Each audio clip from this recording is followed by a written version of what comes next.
Okay, so that's a petition. We're waiting for the special prosecutor. Kwadwo? Yes, boss. Let me start with you.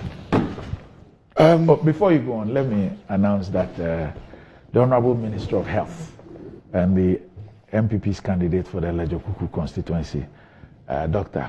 Bernard Okoboy, has joined us here on the show. Hello, good morning. Yes, sir.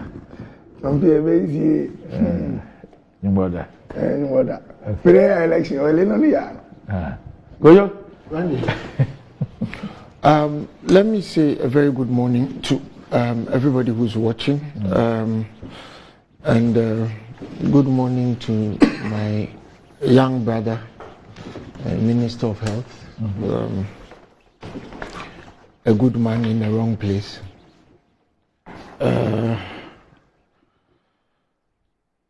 I first of all want to thank my party for sending me here today.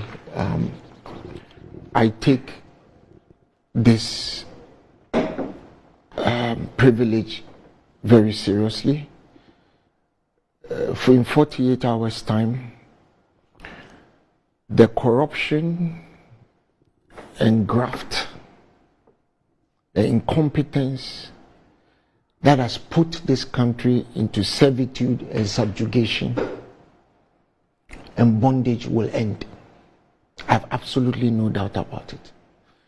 The yoke of vassalage and thraldom that Dr. Okoboy and his vassalage and thraldom. It's break it down, please. Yeah, it's let's just call it a synonym for bondage. You put it that way. Okay. That Dr. Okoboy and his gang of buccaneers have put us in will end. You see, Randy, what you just described is a shocking. 28 million times 12 is 1.4 billion.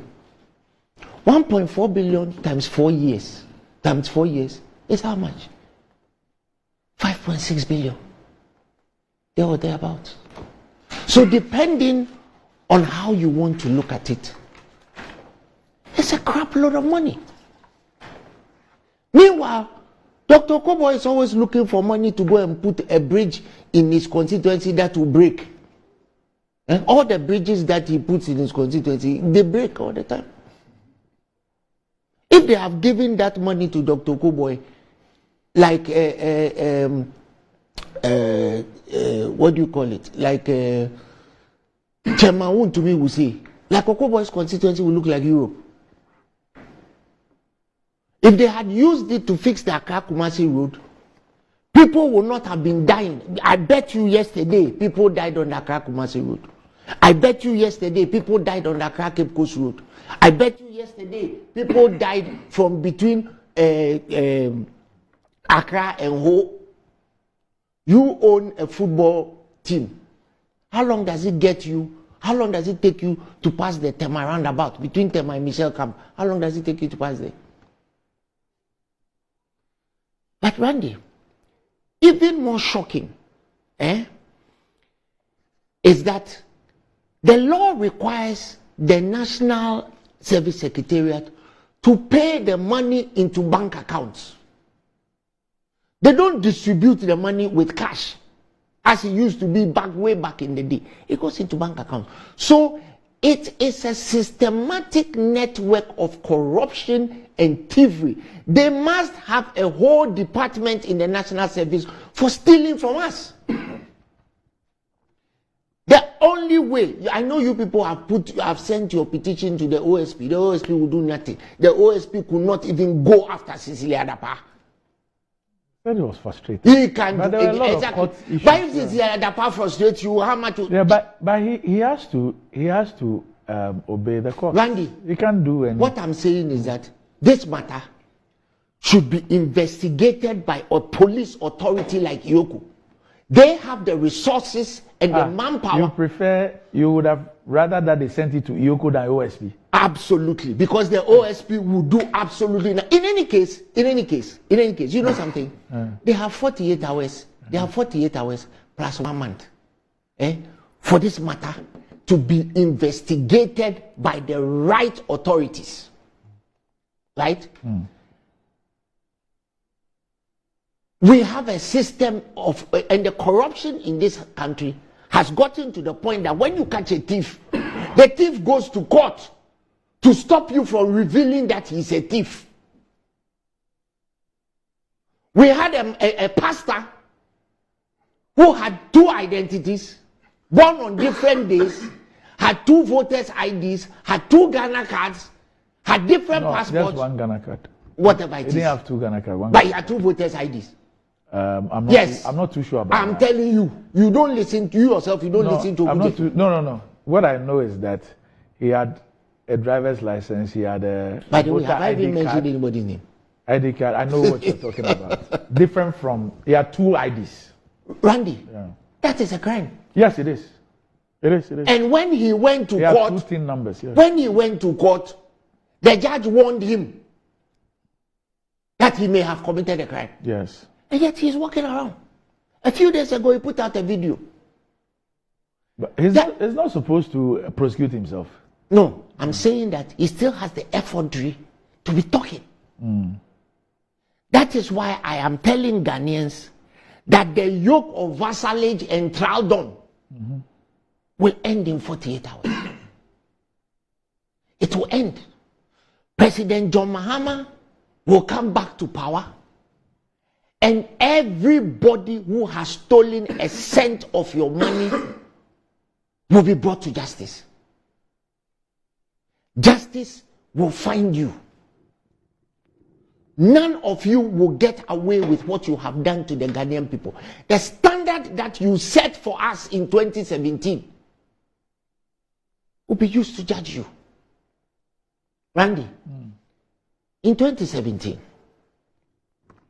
you know the story, but let me bring it up again. Dominic Nitiwu sat on the program in a certain studio and said that Twum Wafu, who has been insulting the president-elect, he should get out of his office before we get there. And then a journalist, a then journalist, who is now sitting pretty in a government institution called Anio Sabute, put my name on Facebook and death threats. I showed them to you. I reported the matter to the police did nothing. Goaded on by the host of the program, I won't mention his name, he knows himself. Randy, that day, I had over 100 death threats. I showed it to you. If anything had happened to me that day, would I have been a matter for this? What we have seen over the last 8 years. What are you people doing? What are you doing? That you come to power, Ghanaians have given you the authority of the state to protect us and make our lives better. And this is what you have done. Randy, you are aware that of the scandals that are broken out today, this is just 1A. You know that this, your national service scandal is 1A. Right? You know there's 1B. Which one is that? The E-Gates scandal. It's 1B. What makes it a scandal? $20 million turning into $204 million. Sole sourcing. You see, Dr. Koboy, when you became the head of the NHI, I was on this program with you. And my famous edict to you was Okoboy Kayaju. Remember that? I told you that. Are you not proud of him? I am. Listen, I have been proud of him even before I met him because I had heard about his work as a medical officer. Granted that he's in the wrong party, but at least for the young people, Randy, listen, no, I'm 55 years old. Yes. I may have lived the best parts of my life, but for the young people you're only 15 years old. Who aspire, well, I'm 15 in other areas, but yes. For the young people who aspire to do well in whatever endeavor that they get into. He should be a beacon of light. Okay? That a young doctor, he's been board chairman of Kolibu, he's been CEO of NHIL, he's the kind of person that young people should aspire to be like, not those people who run around with their trousers around their knees and their pink underwear showing. But you see, you put yourself, and they put people like you in a position where the next government that comes is going to make your life very difficult. For acts, not just commission, but acts of omission as well. I've been through it, I'm telling you. You will become a victim of circumstance. You will become a victim of drive-by because of what some very irresponsible people have done. Let me give you a case in point. You presided over the COVID. He was a member. Well, presided over semantics. He was a member. He wasn't Okay, the chair. fine. During the time that COVID scam took place, Randy, you were front and center of questioning why a company that didn't have business was formed before the decision was taken, after the decision was taken to do what we did at the airport.